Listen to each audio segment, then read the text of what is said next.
야, 안녕? 혹시 내 축구해야 돼서 공이 필요한데, 지금 넣어줄 수 없어?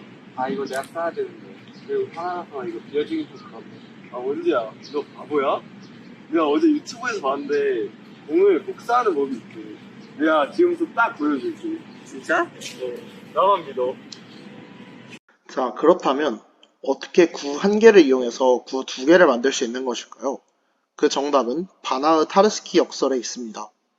바나흐 타르스키 역설이란 구를 유한번 쪼개고 돌려서 합치면 두 개의 구를 만들 수 있다는 역설인데요. 제가 지금부터 초등학생도 이해할 수 있도록 빠르고 간단하게 설명해 드리겠습니다. 우선 이렇게 생긴 크고 아름다운 구를 생각해 봅시다. 이 구는 속이 가득 차 있는 완전한 형태의 구입니다. 이제부터 이 구를 잘라볼 건데 그 전에 계획이 필요하겠죠. 우선 구 표면들을 점해 색깔을 칠해봅시다. 먼저 Y축과 Z축과 구가 만나는 점들은 모두 검은색으로 칠합니다. 총 4개의 점이 나오겠죠. 그 다음으로 각 점들을 대부분의 서로 다른 색으로 칠하되 Y축, Z축을 기준으로 상하 좌우로 루트 2도만큼 회전시키는 것을 요한번 반복해서 같은 곳에 놓을 수 있는 점들은 같은 색으로 칠할 겁니다. 예? 그렇다면 무수히 많은 색이 필요하지 않냐고요? 그렇다면 그렇게 칠했다고 상상을 해봅시다. 그 다음 우리는 검은색을 제외한 각 색깔마다 한 점씩 뽑을 겁니다. 이때 우리에게 필요한 도구가 바로 선택 공리인데요. 이 공리가 참이라고 가정한다면 무수히 많은 집합이 있어도 각 집합마다 한 개의 원소를 추출할 수 있습니다. 이렇게 뽑힌 점들마다 중심과 선분을 이은 후 결대로 잘라줍시다. 무수히 많은 선분이 나오겠군요. 그렇습니다. 이것이 바로 우리의 첫 번째 조각이며 이것을 O라고 부르겠습니다. 그 다음으로 우리는 검은색 점들에 대해서도 똑같은 시행을 해줄 겁니다. 마찬가지로 검은색 점들과 중심을 이은 선분들을 자르면 두 번째 조각인 P가 완성됩니다. 자, 이제 또 다음 조각들을 잘 준비를 해볼 겁니다. 우리는 O를 상하 좌우로 루트 2도만큼 계속 돌리고 이 회전들을 문자열로 표현할 것입니다. 예를 들어서 왼쪽이면은 left, 오른쪽이면 right, 위면 up, 아래면 down으로 표기를 할 겁니다. 만약 O를 왼쪽, 위쪽, 오른쪽, 아래쪽으로 돌린다 했으면 그것은 L, U, R, T, D가 되겠죠. 이때 위로 돌렸다가 아래로 돌리거나 왼쪽으로 돌렸다가 오른쪽으로 돌리는 것은 다시 원래 점으로 돌아오기 때문에 바보 같은 짓입니다. 그러므로 우리는 이러한 것은 절대 하지 않겠습니다.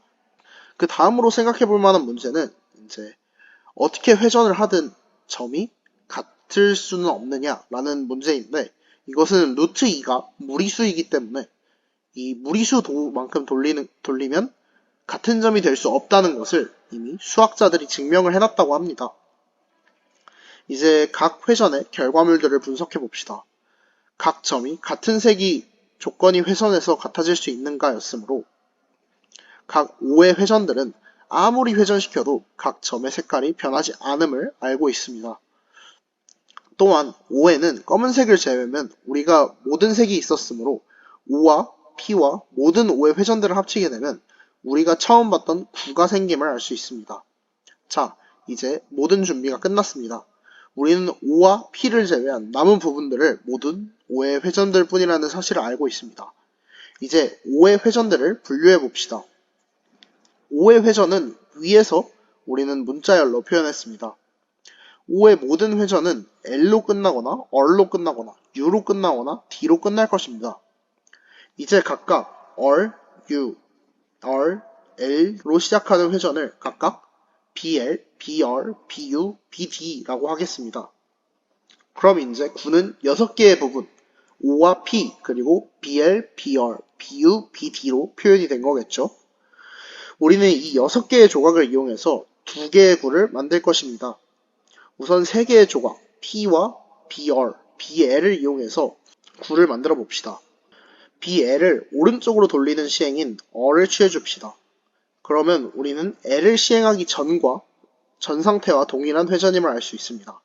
따라서 다음과 같이 모두 L로 끝나던 문자열들의 옆에 R이 와서 붙어서 L과 R이 함께 사라지므로 여전히 BL이 여기 포함되어 있음을 알 수 있습니다. 심지어 BL뿐만 아니라 BU, BD, O까지 모두 포함되어 있는 것을 알 수 있죠.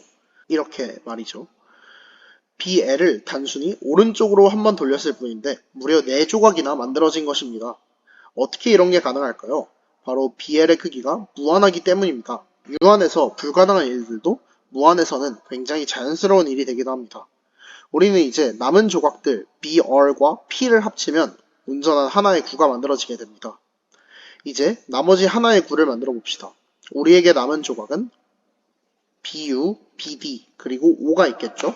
BU를 아래로 돌리게 된다면 나오는 조각은 O, BL, BR, BU가 생기게 됩니다. 그러나 여기에는 문제가 있습니다. 우리에게 남은 것은 O와 BD뿐인데 부족한 것은 P와 BD이기 때문입니다. 우선 O는 쉽게 제거할 수 있습니다. 단순히 BU를 회전시킬 때 U로만 이루어진 문자열을 따로 쪼개서 이 문자열을 회전시키지 않으면 되기 때문입니다. 그러나 P를 생성할 수 있는 문제는 조금 까다롭습니다. 이 문제를 어떻게 해결할 수 있을까요?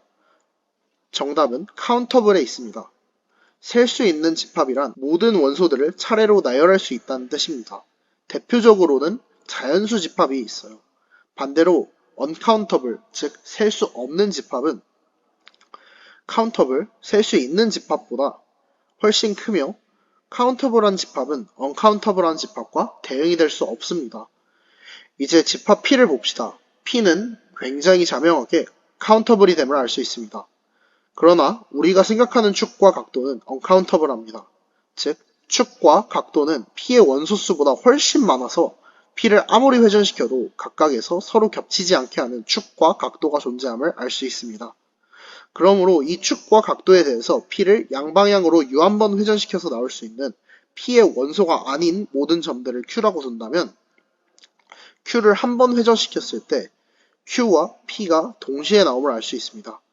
우리는 이 방법을 통해서 P만 없는 구에서 Q를 잘라서 구에서 분리하고 회전시켜서 P를 생성할 수 있습니다. 사실 눈치가 빠른 사람이라면 한 가지가 빠졌음을 알 수 있죠. 바로 구의 중심, 원점입니다. 그러나 따로 설명하지 않은 이유는 이와 마찬가지로 중심은 한계, 즉 카운터블한 점이기 때문에 복사가 가능하다는 것입니다.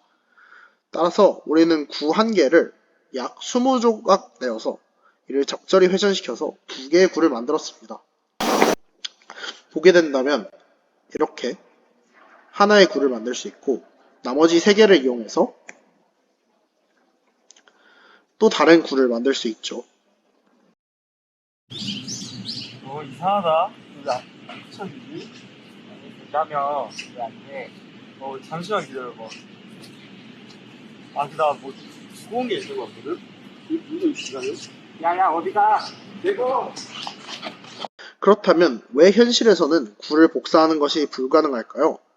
실제로 물리학자인 리처드 파인만은 친구들이 구가 복사가 된다는 사실을 알고 있냐는 농담을 치자 실제 세계에서는 선택 공리를 쓰지 못하고 점 하나를 따로 분리하는 것은 물질이 원자 단위로 이루어졌기 때문에 불가능하다고 맞받아쳤습니다.